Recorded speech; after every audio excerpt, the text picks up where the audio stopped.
Մոնթե Մելքոնյանը ծնվել է 1957 թվականի նոյեմբերի 25-ին մեծ եղեռնից փրկված եւ Ամերիկայի Միացյալ Նահանգների Կալիֆոռնիայի Վիսելիա քաղաքում հանգրվանած հայ ընտանիքում։ 1969-ից 1970 թվականներին նա իր ընտանիքի հետ միասին այցելել է Եվրոպայի եւ Միջին Արևելքի շուրջ 41 երկրներ, այդ թվում Արևմտյան Հայաստան, իր պապերի ծննդավայր։ Այդ տարիքում առաջին անգամ նա գիտակցել է իր հայ լինելը։ 1972 թվականին 15-ամյա Մոնթե Մելքոնյանն ավարտում է տեղի դպրոցը։ Դրանից հետո, նախքան նոր դպրոց տեղափոխվելը, նրա դպրոցի տնօրեն Դեյվիդ Գրեյմսի առաջարկով նա մեկնում է Ճապոնիա եւ իր ուսումը շարունակում է Ճապոնիայի լավագույն ուսումնարաններից մեկում։ Նրա Ճապոնիա մեկնելը պատահական չէր ընտրված, քանի որ նա հաճախում էր կարատեի խմբակների եւ տիրապետում էր ճապոներեն լեզվին։ Այդ Ճապոնիայում 1.5 տարի սովորելուց հետո նա տեղափոխվում է դեպի Հարավային Կորեա, որտեղ աշակերտում է բուդդայական վանականի մոտ, որից հետո տեղափոխվում է Վիետնամ, ականատես լինելով ջախջախիչ պատերազմի, այդ պատերազմի ժամանակ իրականացնում է լուսանկարներ, հետո տեղափոխվում է Ամերիկա, արդեն տիրապետելով ճապոներին եւ կարատեի մարտարվեստին։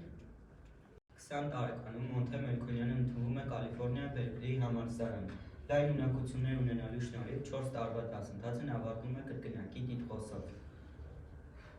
1978 թվականին մեկնում է Իրան, մասնակցում Իրանի շահիդեմ ուղղված ցույցերին։ Նույն թվականին մեկնում է Լիբանան, որտեղ քաղաքացիական պատերազմը հասել էր գագաթնակետին։ Բեյրութում նա մասնակցում է հայ համայնքի ինքնապաշտպանության մարտերի եւ այդտեղ սովորում արաբերեն։ 22 տարեկանում վարժ տիրապետում էր հայերենին, անգլերենին, ֆրանսերենին, իտալերենին, իսպաներենին, թուրքերենին։ 1981 թվականին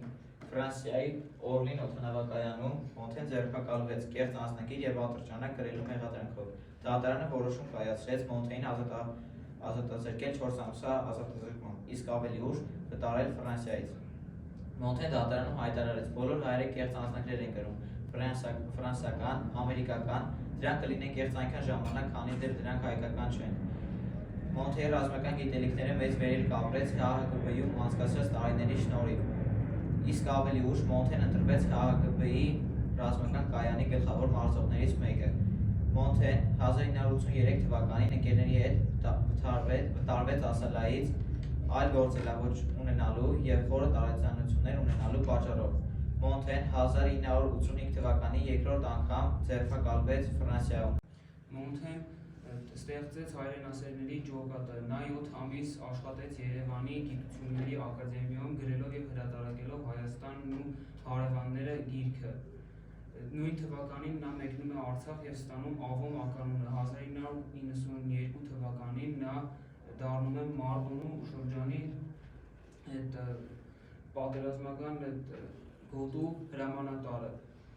Կարճ ժամանակում նա իր անկեղծության եւ մաքրության շնորհիվ կարողանում է շահել ոչ միայն տեղի ժողովրդի, այլ համայն հայության սերն ու հարգանքը։ Նրա ղեկավարության ընթացքում Մարտունու շրջանը դառնում է Արցախի ամենապաշտպանված եւ ամենամարտունակ շրջանը։